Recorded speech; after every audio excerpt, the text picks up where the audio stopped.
Allah gafarta malam, menene hukuncin wadda mahaifiyarsa ta mutu suna gaba?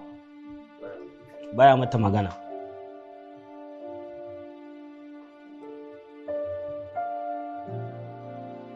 Yake gaba da mahaifiyarsa. Yake gaba da mahaifiyarsa. Kuma har ta koma ga Allah bai yi mata magana ba.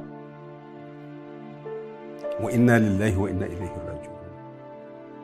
Wa inna lillahi wa inna ilaihi raji'un. Mutane ina za mu sa kanmu ne? Wace irin kangara ce wannan? Wace irin asara ce wannan da ta samu mutum? Uwarka da ta haife ka, wacce baka da abin da zaka iya biyanta a duniyarka da lahirarka, ita ce zaka daina wa magana, baka magana ita kuma har ta mutu, baka nemi gafararta ba, baka yi sulhu da ita ba.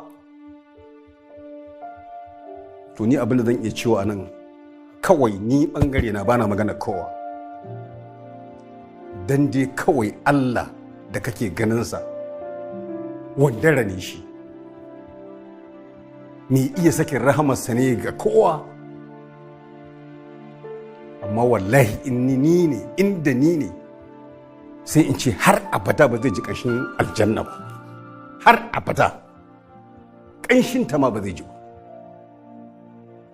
To ubangiji sarki ne da yake sakin rahamarsa ga bayansa irin yadda yake so, musamman ma kuma irin wa'annan bayan da ya fito da su a ƙarƙashin al'ummar annabi, wanda muke mu khairu ummatin ne, kuma da kansa ubangiji yake kururutawa a cikin littafinsa mai tsarki yake cewa ya ibadiyal ladzina asrafu ala anfusihim la taqnatu min rahmatillah inna la yaghfiru dhunuba jami'an innahu huwal ghafurur rahim.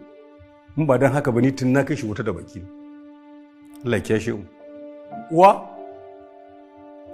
To. Allah gafarta mala.